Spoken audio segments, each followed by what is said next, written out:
हठात खबर पाइलु जे आम पंचायत जड़े आ झिंकिरा पंचायत 2 जन मैंने टाँकी पाइखना टाँकी खोलू खोलू श्वास धोई मरी जाती मीटिंग अधार बंद कर पलि आसिलु सब ये भगवान करूँ से आत्मा को सद्गति दिंतु से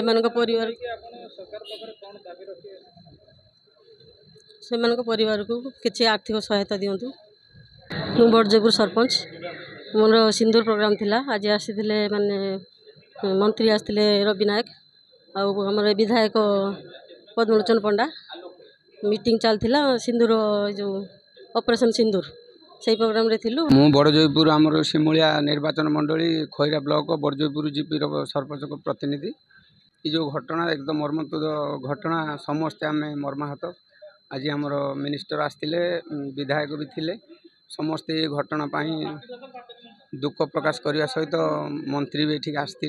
जे मिनिस्टर आसते आमर आज तिरंगार शोभा यात्रा जो थी आमर सिंदूर प्रोग्राम अधारे रखी मंत्री विधायक समस्ते आसी एठी उपस्थित रही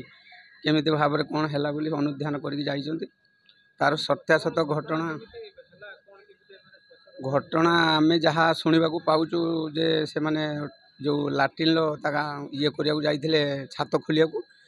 किसी समय पर जा देखा से छात खोलिया जो जाते से घर ओनर विथ जे अच्छा मिस्त्री सहित 3 जन डेथ हो जाती तार घटनार जहाँ आम जानूँ जे श्वासरुद्ध बोली आम समस्ते भावुँ आम तो सठिक जिनसटा कौन जानी ना जना पड़ो तार पोस्टमार्टम रिपोर्ट कौन हो आम चाहूँ कि गरीब लोक आजिका डेट्रे से खटिकिया लोक ये कम करू करू सरकार गोचर को जाइए मंत्री आसते उपलब्धि कर चाहूँ से गरीब लोक मान न्याय प्रदान करने सहित घर थिबा समस्त गरीब लोक पिला छुआ कौन से अनुदान सहायता करी दुख प्रकाश करने सहित